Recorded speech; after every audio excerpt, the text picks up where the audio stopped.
This is the image. This is a rough plan about what I want to do before I commit to making the artwork, just trying it out. And what I want to do is put the tall lighthouse over here. I'm going to be here roughly,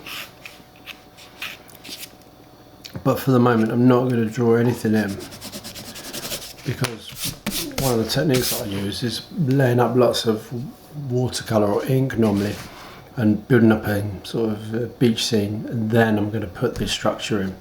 So we're going to try one with the landscape and then the sky, but I'll show you how I do it. And it's with, I've got some watercolours, paints, and I'm using a large brush. I use this large brush. I've got an ice cream tub that I'm going to use. Now I'm going to choose some of these, like a deep yellow here. I'm going to use a little blob there.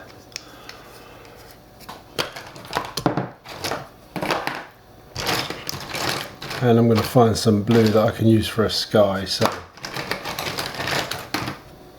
now my pot of paints. This looks quite a nice one. I'm going to put a little blob there. Now with watercolour, going for quite a large brush. I'm mixing the pigment. You might have like watercolour at home, but you can use poster paint as well. Adding more water, it's getting into the brush.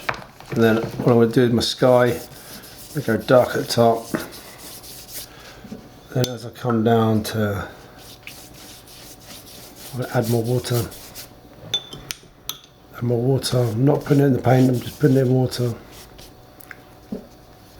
And now what I want to do is I want to have this sort of like beachy sort of landscape that I know my lighthouse is going to come out of. So I'm going to just go back into a yellow that we had.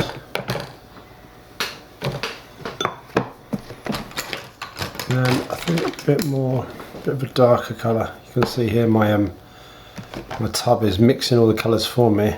Yellow ochre. They look very similar, but we'll have a go.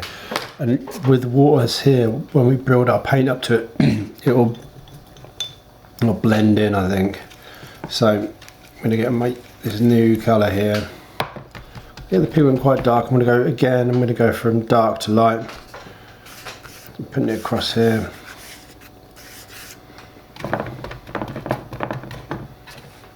Picked up the whole thing and just have to mix it up.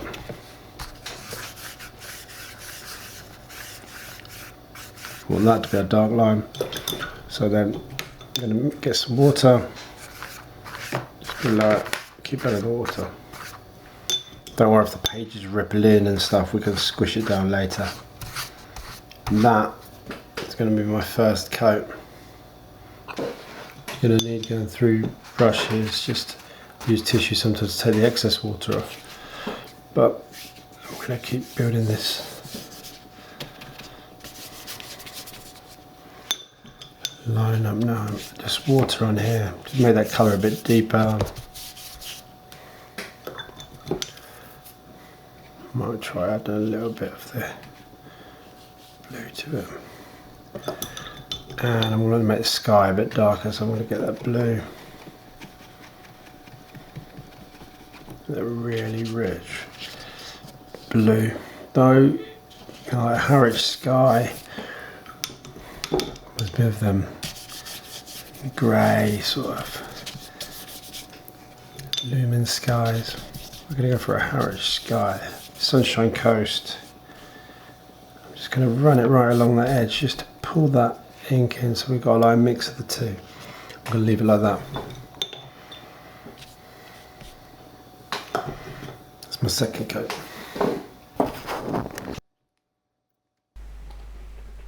So this is my favourite technique. I use lots of watercolour, build up big pools of watercolour and then sprinkle salt over it. Now I use rock salt mainly because it gives a sort of chunky sort of pattern at the end of it.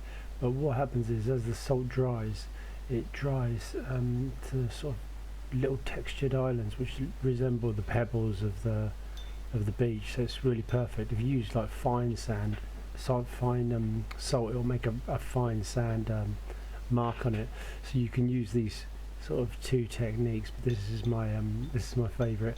I won't just put one colour in, I'll add a little bit more, so I've got darker areas, and even though it's going on quite dark as the paint, it will get lighter as it dries. So I try to think about some of the other sort of colours you might see down the beach, and because I put a little bit of orange in there, sometimes put greens and other natural colours in there. Once I've loaded up all the paper, I'll get the salt and sprinkle it in. Sometimes I'll go sort of heavier chunks at the front, and then to show sort of perspective, maybe go a bit smaller as I go away, but that's simply it. And then leave that overnight.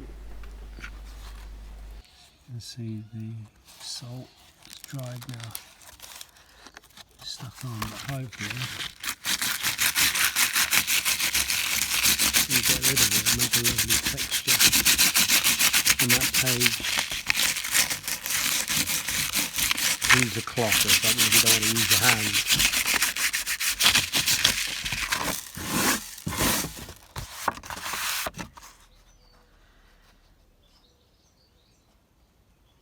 We're going to put a lighthouse on here. For this last, it's the last sort of stage that I have to do. So I'm just looking at where I wanted my original lighthouse. I'm drawing it in. I've lightly dusted it in with a pencil just to get an idea, and then I'm using just strong white acrylic paint just to go over the main shapes, the main defined areas of the building.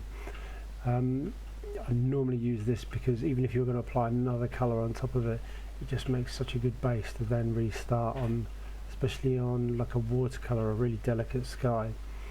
So I'm slowly building it in. I really wanted to have like a reflection in the work. It's almost like the tide's gone out and there's there's still a sheen on the sand.